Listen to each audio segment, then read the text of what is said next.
नमस्कार. आपण आता आहोत ओरोस सिंधुदुर्ग नगरी या ठिकाणी. या ठिकाणी आपण पाहू शकतो सुंदर आणि नयनरम्य असं तळं या ठिकाणी आहे. आपल्याला पाहायला मिळतंय. सुंदर आणि नयनरम्य असा हा परिसर आहे. परंतु याच नयनरम्य परिसराचं कुठेतरी विद्रुपीकरण करणं या ठिकाणी सुरू आहे. आपण या ठिकाणी पाहू शकतो दारूच्या बाटल्यांच्या काचा देखील पडलेल्या आपल्याला या ठिकाणी पाहायला मिळतात. आपण पाहू शकतो. त्याचप्रमाणे या ठिकाणी आपण पाहिलेलं सिगारेटची पाकिटं देखील आपण पाहू शकतो. हे या ठिकाणी पाहताय आपण सिगारेटची पाकिटं आहेत. सिगारेटची थोटकं देखील पडलेली आपल्याला या ठिकाणी पाहायला मिळतात. आपण या बाजूला पाहिलं तर दारूच्या बाटल्यांचा खच कुठेतरी पडलेला आपल्याला पाहायला मिळतो. या ठिकाणी विविध प्रकारच्या दारूच्या बॉटल्स आहेत, त्यांचा खच पडलेला आहे. कुठेतरी वन्यजीव जे आहेत त्यांना कुठेतरी या काचेच्या बॉटल्समुळे कुठेतरी धोका पोहोचू शकतो. जैवविविधतेचा ऱ्हास या काचेच्या बॉटल्समुळे पुढे होऊ शकतो. मानद वन्यजीव रक्षक भाग्यश्री परब मॅडम आपल्यासोबत आहेत. मॅडम काय सांगाल? सुंदर आणि नयनरम्य असा परिसर आहे, परंतु या काचेच्या बॉटल्स, सिगारेटची पाकिटं या ठिकाणी टाकण्यात आली आहेत. कुठेतरी जैवविविधतेला धोका पोहोचवण्याचं काम या ठिकाणी सुरू आहे. काय सांगाल एकंदरीत?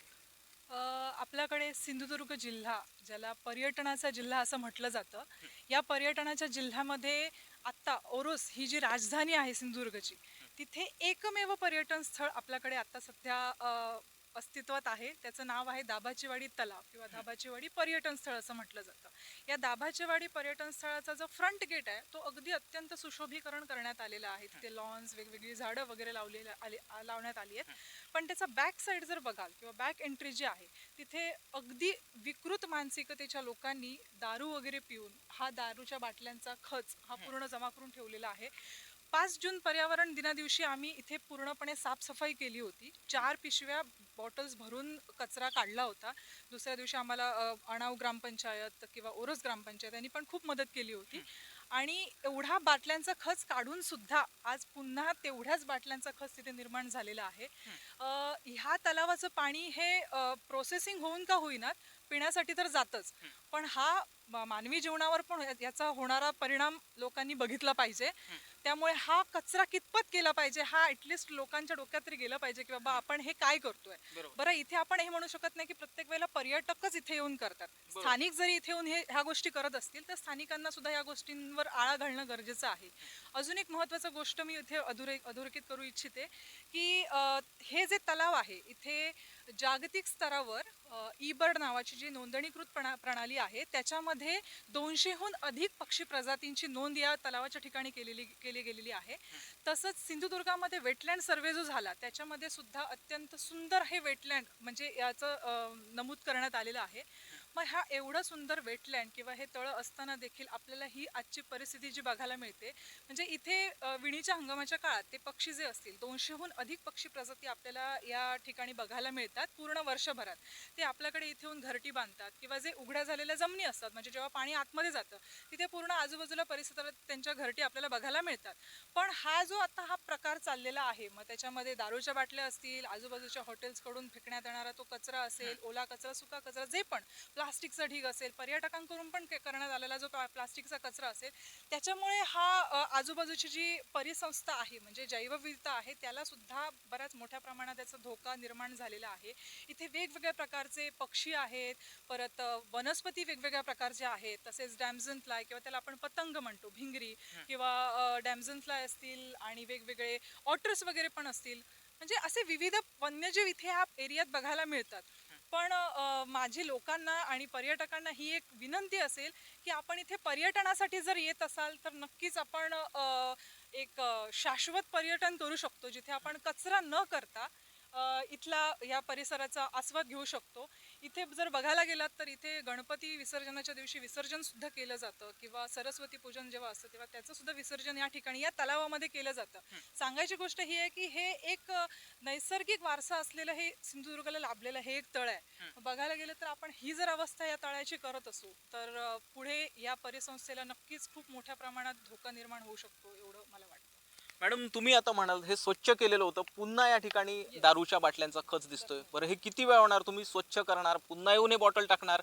काय लोक टाकणाऱ्या लोकांना नेमकं काय सांगाल?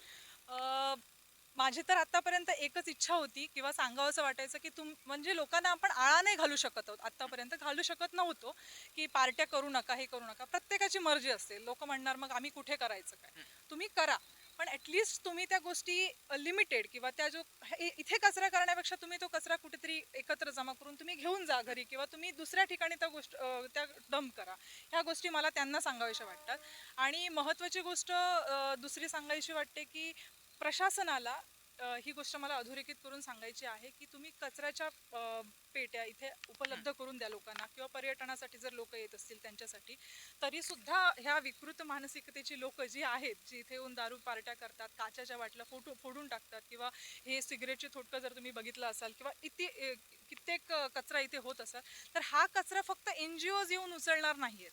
तर त्यासाठी पोलीस प्रशासन असेल किंवा जिल्हाधिकारी जे आपले आहेत त्यांना मला ही एक विनंती करायची आहे की या सगळ्या गोष्टीची सांगड घालून आपल्याला त्यावर लवकरच एखादा पर्याय सुचवावा लागेल लोकांसाठी. बरं मॅडम, तुम्ही मगाशी म्हणालात या ठिकाणी गणेश विसर्जन केलं जातं किंवा सरस्वती माता असेल त्यांचं विसर्जन या तळ्यात केलं जातं.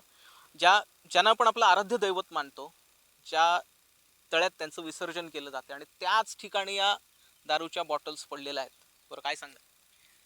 अतिशय चुकीची गोष्ट आहे. आपल्याकडे सिविक सेन्स नावाचा प्रकार नाहीच आहे लोकांमध्ये असं म्हटलं तरी चालेल. तर एकच गोष्ट या लोकांना मी सांगू इच्छिते की आपल्याकडे शाश्वत विकास आणि शाश्वत विकासातूनच हे पर्यावरण टिकू शकतं. त्याच्यामुळे डेव्हलपमेंट करून म्हणजे आपल्याकडे मोठमोठ्या इथे जसं सुशोभीकरण करण्यात आलंय त्या ठिकाणी जाऊन पण लोक कचराच करतात आणि अशाही ठिकाणी येऊन कचराच करणार असाल तर या ठिकाणी या लोकांना आळाच घातला तर जास्त चांगलं आहे. म्हणजे या ठिकाणी जिथे विसर्जन होत आहे अशा ठिकाणी येऊन पण दारू पार्ट्या करायच्या असतील लोकांना तर त्यापेक्षा बंदीच घातलेली बेटर आहे.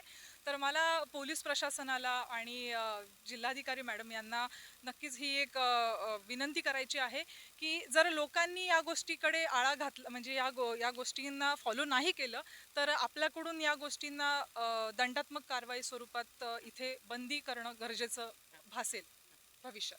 धन्यवाद मॅडम, आपला वेळ आम्हाला दिल्याबद्दल. तर या ठिकाणी ही घटना, या ठिकाणी दारूच्या बॉटल्स वगैरे पडलेल्या आहेत, अशा गोष्टी जर थांबल्या नाहीत तर या ठिकाणी त्यांच्यावर दंडात्मक कारवाई करण्यात यावी अशा प्रकारचं आवाहन जे आहे ते भाग्यश्री परब मॅडम यांनी प्रशासनाला केलंय. चिन्मय घोगळे, सिंधू दर्पण, ओरोस, सिंधुनगरी.